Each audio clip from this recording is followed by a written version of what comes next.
तो गाइस इस वाले लेक्चर में हम लोग यहाँ पे एक डिस्कस करेंगे इम्पोर्टेंट कुछ चीज़ें जो आपके नीट 26 में आपके लिए बहुत बेनिफिट होने वाली हैं।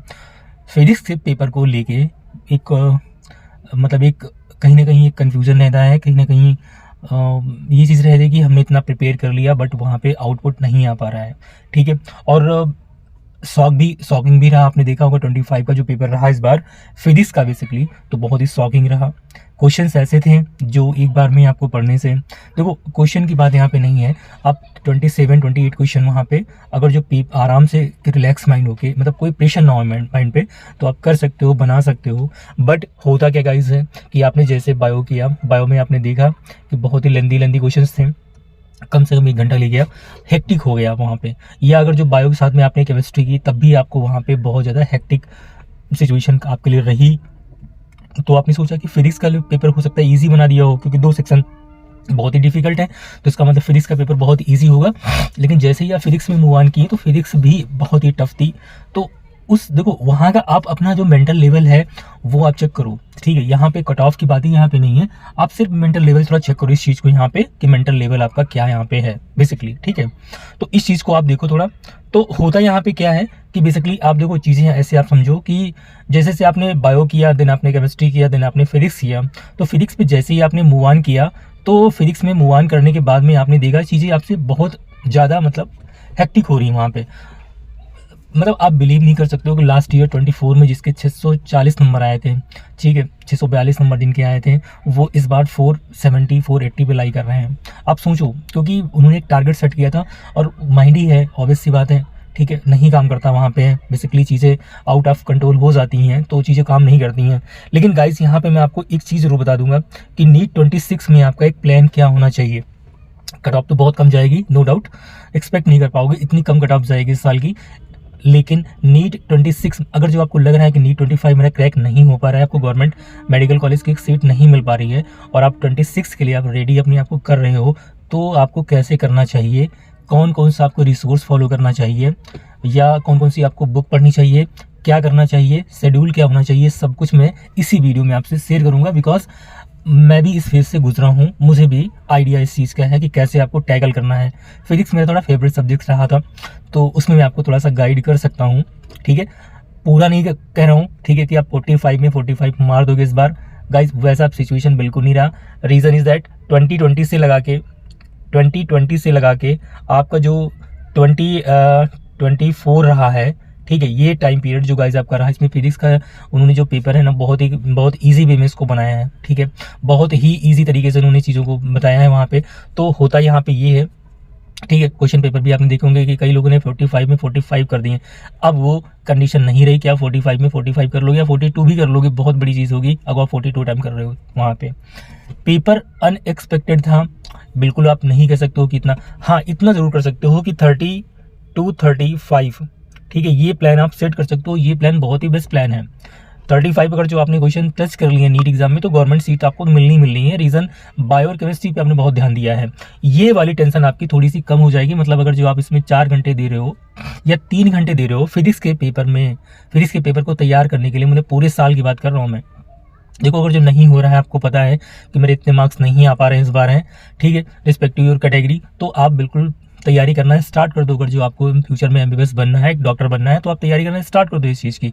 ठीक है, तो मैं बिल्कुल नहीं कहूँगा। लेकिन अगर जो आपका स्कोर ठीक ठाक है, आपको लग रहा है, तो आप बिल्कुल काउंसलिंग तक जाइए, वेट ना कीजिए, मतलब वेट कीजिए, रिजल्ट आने का, सब कुछ कीजिए और चिल रहिए अपना। ठीक है, मतलब 550 अगर आपके मार्क्स बन रहे हैं तो आप चिल कर सकते हैं इस समय। लेकिन गाइज यहाँ पे बात उन लोगों के लिए हो रही है जो 430, 420 ऐसे मार्क्स लेके आए हैं, या फिर जिनके 270 हैं, 280 हैं, 290 ऐसे मार्क्स लेके आए हैं, तो उनके लिए बातें यहाँ पे हो रही है। उनके लिए क्या है कि उनको तैयारी यहीं से स्टार्ट करनी चाहिए और कम से कम 3 घंटे फिजिक्स को देनी चाहिए। और पीवाईक्यू गाइस यहाँ पे सफिशिएंट अब नहीं, मुझे लग रहा है कि पीवाईक्यू यहाँ पे सफिशिएंट रहेगा।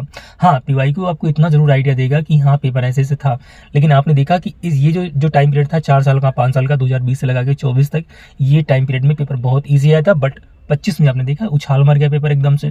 तो आप ये 2020 से लगा के 2024 की कंपेयर 25 से नहीं कर सकते हो। ठीक है, मानते हैं कि फिजिक्स ही है, बट थोड़ा सा आप देखो ना, कैलकुलेशन भी था 25 के पेपर में। वहाँ पे आपको थिंक भी करना था उसी टाइम पीरियड में, ठीक है। और दूसरी बात है फार्मूला भी फिट करना था, एंड थर्ड की एक्यूरेसी मेंटेन करनी थी। वहाँ पे थोड़ा भी अगर जो आपका इधर उधर दाएं बाएं हो जाता, और भाई हो जाता है क्योंकि आपने बायो किया, आपने केमिस्ट्री किया, देन आप फिजिक्स पे हो तो हो गया होगा, ऑब्वियस सी बात है, क्योंकि इतना हेक्टिक था ही बायो और केमिस्ट्री का पेपर, देन आप फिजिक्स पे जब गए तो ऑब्वियस सी बात है चीज़ें एकदम से चेंज हो गई वहाँ पे।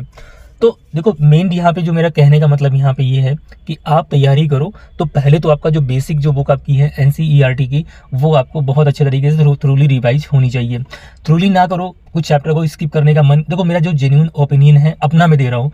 अगर तुम्हें लग रहा है कि ये बहुत भाई हेक्टिक टॉपिक्स हैं या चैप्टर्स हैं तो मैं नहीं कर पाऊंगा इस चीज़ को, तो आप बिल्कुल भी इसको टच ना करो शुरुआत से लगा के एंड तक। नहीं मन करा बिल्कुल मत छुओ उसको। कुछ चैप्टर मतलब जो चैप्टर्स हैं फिजिक्स के आप पढ़ के अच्छा स्कोर आप कर रहे हो, ठीक है, मतलब मैं नहीं कह रहा हूँ कि पूरा फिजिक्स आप पढ़िए, ठीक है, कुछ चैप्टर आप स्किप कर दीजिए अभी से लगा के कि ये मुझे छूना तक नहीं है, तब भी आपके 30 to 35 क्वेश्चन सही हो जाएंगे, बशर्ते आपको बायो और केमिस्ट्री में अच्छा स्कोर मेंटेन करना पड़ेगा। बायो आसान है करना, मतलब कर सकते हो आप आराम से, क्योंकि बायो इंटरेस्टिंग भी होती है और अपने बॉडी के बारे में मुझे जानने को मिलता है तो वो इंटरेस्टिंग होती है, तो उसको आप कर सकते हो। केमिस्ट्री भी आप कर सकते हो, रीज़न इज दैट केमिस्ट्री इतनी डिफिकल्ट नहीं आती, अच्छे से प्रैक्टिस की होगी तो आपके वहाँ पे 37-38 क्वेश्चन आप निकाल सकते हो। लेकिन बायो में मैं आपसे फिर से कहूँगा कि 85 प्लस क्वेश्चन आप टारगेट मान के चलो कि इतना मेरा सही हो जाएगा, तब भी आप आराम से जीएमसी में गिरोगे। कट ऑफ गाइस देखो अब 600 प्लस नहीं जाएगी, reason is that level maintain कर लिया है नीट वालों ने, तो बिल्कुल डर के आप तैयारी ना कीजिए, आराम से आप 600 नंबर को भी ले आ रहे हैं तब भी आप सेफ स्कोर है। मैं आपको थोड़ा सा एक रैंडम कैलकुलेशन बता रहा हूँ, जैसे कि 85 आपका बायो में सही हो गया, चलो 85 नहीं मानते यहाँ पे, मैं यहाँ पे 82 मान रहा हूँ।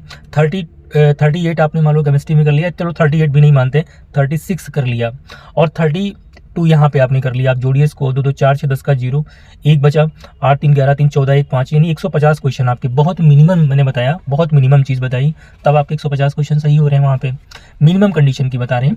150 का मतलब हो गया 150 × 4 तो 600 नंबर आपके बन गए। और 600 नंबर गाइज अगर जो आपके बन रहे हैं तो आप बहुत अच्छे मेडिकल कॉलेज में जा रहे हो, ठीक है, मतलब अगर 2025 के पेपर को आप कंपेयर करो तब की बात बता रहा हूँ। 600 नंबर बहुत ज़्यादा है इस बार, ठीक है, इसका 600 नंबर आएगा तो आप देखो अच्छा मेडिकल कॉलेज वो लेके जाएगा, जो ड्रीम टाइप का उसका मेडिकल कॉलेज होगा। करना क्या है, एनसीईआरटी पढ़ो, एनसीईआरटी पढ़ने के बाद में आप जेईई मेंस के पेपर लगाओ। जेईई मेंस के जो क्वेश्चंस हैं वैसे ही आपको थिंकिंग थॉट आपको बनानी पड़ेगी, या जेईई एडवांस तक भी आपको, अगर जो बहुत मन कर रहा है कि फिजिक्स में बहुत एक्सेल करने का मन कर रहा है तो आप जेईई एडवांस जरूर पढ़ो, लेकिन जेईई मेंस तो आपको लगाना ही पड़ेगा। कम से कम आपको 2022 से लगा के 2025 तक के जेईई मेंस के पेपर आपको प्रॉपर सॉल्व करना है, अच्छे तरीके से सॉल्व करना है, ये चीज़ आपको नोट करनी है अच्छे तरीके से गाइस, ठीक है, इसमें कुछ नहीं करना है। और साथ में आपको एनसीईआरटी बहुत अच्छे से करनी पड़ेगी, बहुत मतलब बहुत अच्छे तरीके से, और एक टेस्ट सीरीज वो भी ऑफलाइन, ठीक है, ऑफलाइन, और बेस्ट टेस्ट सीरीज होनी चाहिए। ये नहीं कि मैंने रैंडम कोई टेस्ट सीरीज ज्वाइन कर लिया ऐसे ही काम चलाओ, उन्होंने 70 टेस्ट करवा दिए, 80, भाई देखो 70-80 टेस्ट, नंबर ऑफ टेस्ट मायने नहीं रखते हैं गाइस, ठीक है, मतलब क्वांटिटी मायने नहीं रखती है, मायने रखती है क्वालिटी आपने देखी होगी इस बार, क्वालिटी मायने, भाई आपने अगर जो मान लो 70 टेस्ट लगा लिए हैं, ठीक है, इनका कोई लॉजिक नहीं बनता है, पेपर बहुत डिफिकल्ट आ गया, 70 क्वेश्चन सिर्फ 70 जो क्वेश्चन पेपर हैं ये सिर्फ प्रैक्टिस के लिए उन्हें करवाएं, वो भी उस टाइप के जिसमें फार्मूला लगता है F=ma, मास दिया, एक्सेलरेशन दिया, आपसे पूछ लिया कि बताइए फोर्स कितना होगा, या इस जैसे कि S=half at², initial velocity 0 half at², ए आपसे उन्होंने इनडायरेक्टली कैसे में कन्वर्ट, तो ये कितना ईजी गाइस क्वेश्चंस हैं, इन क्वेश्चंस को आप करके नीट क्रैक नहीं कर पाओगे, अब नहीं कर पाओगे कम से कम, ठीक है, तो आपको स्टैंडर्ड टेस्ट सीरीज आपको लेनी ही पड़ेगी, वो भी ऑफलाइन लेनी पड़ेगी, और डेली का डेली जैसे आपने टेस्ट दिया उसके बाद में इसको बहुत अच्छे तरीके से एनालाइज करना पड़ेगा, भटकना नहीं है, भागना नहीं है आपको, ठीक है, जितना भागोगे प्रॉब्लम से, प्रॉब्लम उतना ही आपके पीछे आएंगी। दैट्स वही मैं कह रहा हूँ कि आपको प्रॉब्लम से भागना नहीं है, प्रॉब्लम को समझना है, देन आपको थिंक करना है कि हमको टैकल कैसे करना है उस चीज़ को, ठीक है, उसका सॉल्यूशन क्या है, जो प्रॉब्लम आई है उसका सॉल्यूशन भी आपको अपनी तरफ से ढूंढना पड़ेगा, तभी आप डॉक्टर बनोगे। ऑब्वियस सी बात है, आपके सामने कोई केस आ गया, लाइक एकदम से इमरजेंसी केस आ गया, आप उसका सर फटा हुआ है, ब्लड बहुत हो रहा है, तो आपको इंस्टेंट वहाँ पे डिसीजन लेना पड़ेगा, ये थोड़ी आप बैठोगे सोचोगे कि यार क्या करें क्या ना करें, ये सब भैया करने का टाइम नहीं है, वहाँ पे आपको इंस्टेंट तुरंत आपको एक्शन लेना पड़ेगा, उसका आपको ब्लीडिंग बंद करनी है, कैसे कौन सा इंजेक्शन दें या क्या कौन सी फर्स्ट एड करें जिससे, तो इस टाइप का आपको डिसीजन लेना है, समझ में आया। तो बेस्ट है आपको बहुत अच्छी टेस्ट सीरीज आपको ज्वाइन करनी है, लाइक एलन आप प्रीफर कर सकते हो। और मुझे लग रहा है कि इस बार लगभग मेडिकल जो एस्पिरेंट्स हैं उनकी फर्स्ट चॉइस लगभग एलन की तरफ मूव ऑन की है।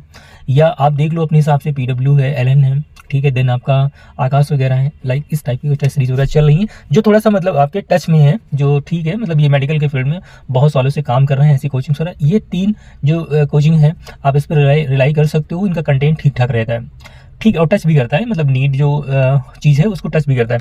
एनसीईआरटी गाइज मैं क्यों बोल रहा हूँ, एनसीईआरटी जब आप पढ़ोगे ना चीज़ें, ठीक है, अब देखो ये सब चीज़ें आपको गाइज एनसीईआरटी में मिलेंगी, ठीक है। ये क्या है, ये कॉन्सेप्ट है, कॉन्सेप्ट से ही आपके क्वेश्चन सॉल्व होंगे। कॉन्सेप्ट आपने पढ़ी है अच्छे तरीके से, एनसीईआरटी को बेस बना के पढ़ा है, तो आपकी प्रॉब्लम सॉल्व हो जाएंगी, ठीक है। और अगर जो आपने कॉन्सेप्ट ही नहीं पढ़ी है तो कैसे आपका सॉल्व होगा वहाँ पे। जैसे कि ये चीज़ है, अब कई लोग F=ma जानते हैं, सीधे रट लिया कि F=ma होता है, मतलब फोर्स जो होता है वो मास और एक्सेलरेशन का मल्टीप्लिकेशन, बट ये फैक्ट नहीं है, ये चीज़ होती है असल में change in momentum per unit time, that this is the force acting on a body, ठीक है, external force acting on a body, this is the क्या होता है, ये change in momentum per unit time, ठीक। ये चीज़ यहाँ पे आपको देखनी है, यहाँ पे ये चीज़ यहाँ पे देखनी है, ठीक। अब यहाँ पे देखो for a body fixed mass m, तो यहाँ पे dp/dt और ये इस टाइप से आप देखो यहाँ पे अच्छे से डेराइव।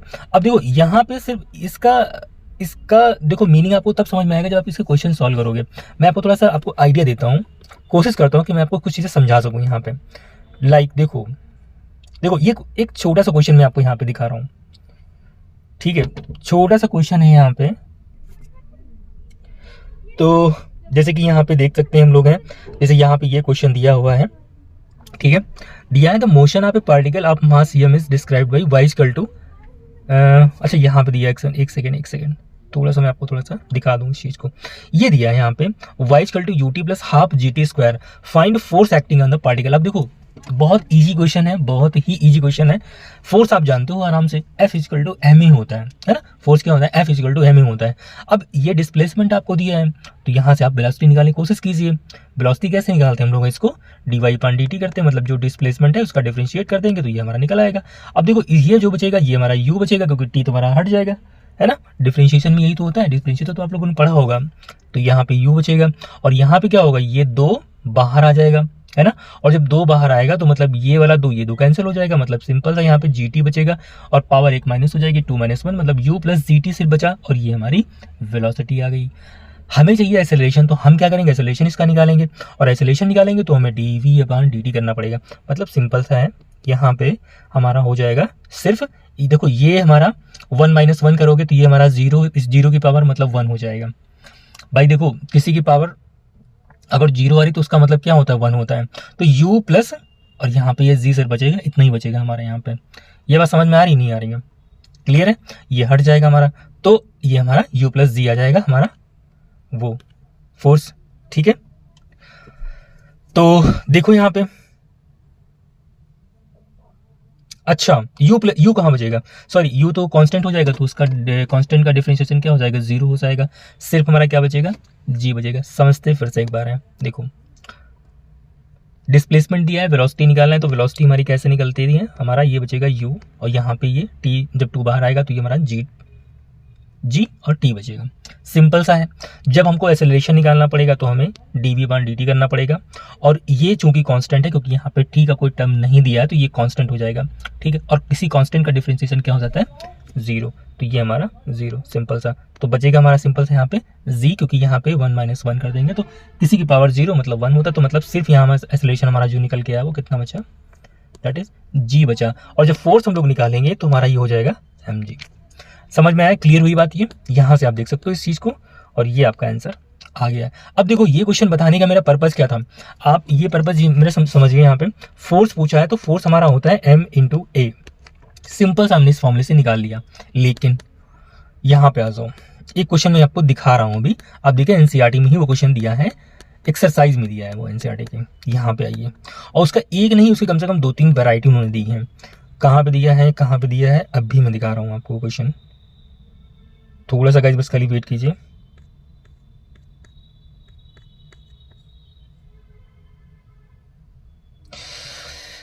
ओहो, कहाँ गया वो क्वेश्चन। अरे उसमें पावर कांस्टेंट कर देते हैं, कभी फोर्स कांस्टेंट कर देंगे और आपसे डिस्प्लेसमेंट और टाइम पीरियड में रिलेशन पूछ लेते हैं।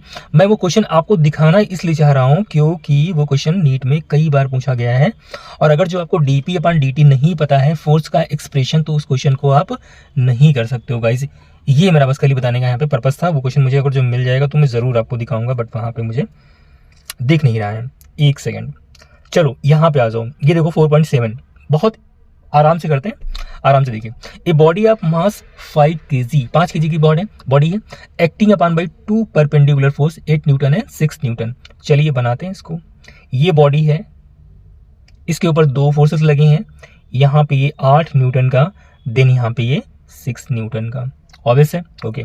Give the magnitude and direction of the acceleration of the body. मतलब इन्होंने पूछा है कि पहले तो आपको मैग्नीट्यूड बताना है और उसकी डायरेक्शन, दोनों चीज़ें आपको बतानी है। ठीक है, बताते हैं भाई। इसका जो रिजल्टेंट बनेगा गाइज, ये बनेगा। ये बोला नहीं है कि डायरेक्शन आपको कहाँ से देनी है, वर्टिकल से देनी या हॉरिजॉन्टल से देनी है। तो भैया हमने क्या किया, हमने इसको हॉरिजॉन्टल से मान लिया, मतलब ये थीटा एंगल हॉरिजॉन्टल से बना रहे हैं। ठीक है, मैंने बना लिया, ओके। तो मेरा यहाँ पे क्या है, ये पैरेललोग्राम हमने खींचा यहाँ पे, ठीक है। ये हमारा थीटा एंगल है, तो ये बेस हमारा हो जाएगा। तो हमारा क्या हो जाएगा, tan थीटा हमारा क्या होता है, परपेंडिकुलर अपॉन बेस, है ना। तो परपेंडिकुलर हमारा ये हो गया, बेस हमारा ये हो गया। तो tan थीटा हमारा जो निकलेगा, परपेंडिकुलर हमारा कितना हो जाएगा, ये वाला कितना दिया 6, ओके। और ये हमारा 8 हो जाएगा, मतलब 2 3 6 और 2 चक्कू 8। मतलब ये हमने 3/4 हॉरिजॉन्टल से गाइस ये चीज़ निकाली है। वर्टिकल से आप निकाल सकते हो। और ये 3/4 आपने देखा होगा, बहुत जगह यूज़ हुआ है, ठीक है। 3/4 आपने आराम से देखा होगा। वो एंगल जो मतलब क्या उसको बोलते हैं, स्पेशल एंगल होता है, ट्राइंगल होता है, उससे हम लोग निकाल लेते हैं इसको। रिजल्टेंट मैग्नीट्यूड कैसे निकालना है, तो पैरेललोग्राम लगाया हमने और रिजल्टेंट यहाँ से एक्सेलरेशन निकाला। तो उसका जो रिजल्टेंट एक्सेलरेशन निकला वो 10 मीटर पर सेकेंड स्क्वायर निकला। ये हमारा एक्सेलरेशन हो गया। मास ऑफ द बॉडी 5 दिया है, 5 में 10 का मल्टीप्लाई किया, तो हमारा जो फोर्स निकल के आएगा वो कितना आएगा, 50 न्यूटन निकल के आएगा। क्लियर हो गई बात, यहाँ से 50 न्यूटन हमारा फोर्स निकल के आ गया यहाँ से, ठीक है। ऐसे क्वेश्चन को हम लोग टैकल करते हैं, ऐसे क्वेश्चन को हम लोग यहाँ से प्रोसीड करते हैं। तो गाइस यहाँ तो मैंने एक सिर्फ वीडियो आपको दिखाने के लिए बनाया है कि ये वीडियो आपको नीट में क्या क्या पढ़ना चाहिए, कैसे कैसे करना चाहिए, जिससे आपका 35 स्कोर आ जाए। क्वेश्चन मतलब 35 क्वेश्चन आपके सही हो जाए वहाँ पे। बाकी नेक्स्ट जब वीडियो लेके आऊँगा तो मैं आपको क्वेश्चन लगाने की जो तरीके हैं, क्वेश्चन किस टाइप के पूछे जा सकते हैं 26 में, ठीक है। अच्छी अच्छी कोचिंग्स के जो क्वेश्चंस होते हैं मैं वो क्वेश्चंस आपको करवाऊंगा यहाँ पे, ठीक है। तो आप लोगों को अगर जो वीडियो समझ में आया हो या इन फ्यूचर आप इस चैनल से कंटेंट कुछ उठाना चाहते हो तो चैनल को सब्सक्राइब कर दीजिए आप इसको, और नोटिफिकेशन की बेल कर दीजिए, तो चीज़ें जो हैं आपके पास में जल्दी आ जाएंगी। और हो सकता है मतलब काफ़ी आपको चीज़ें ऐसी मिल जाएं जो आपके नीट 26 में आपको बेनिफिशियल हो और आपका स्कोर अच्छा कराने में आपको बूस्ट करें, ठीक है। तो मिलते हैं फिर नए वीडियो के साथ में, तब तक के लिए बाय और कीप लर्निंग।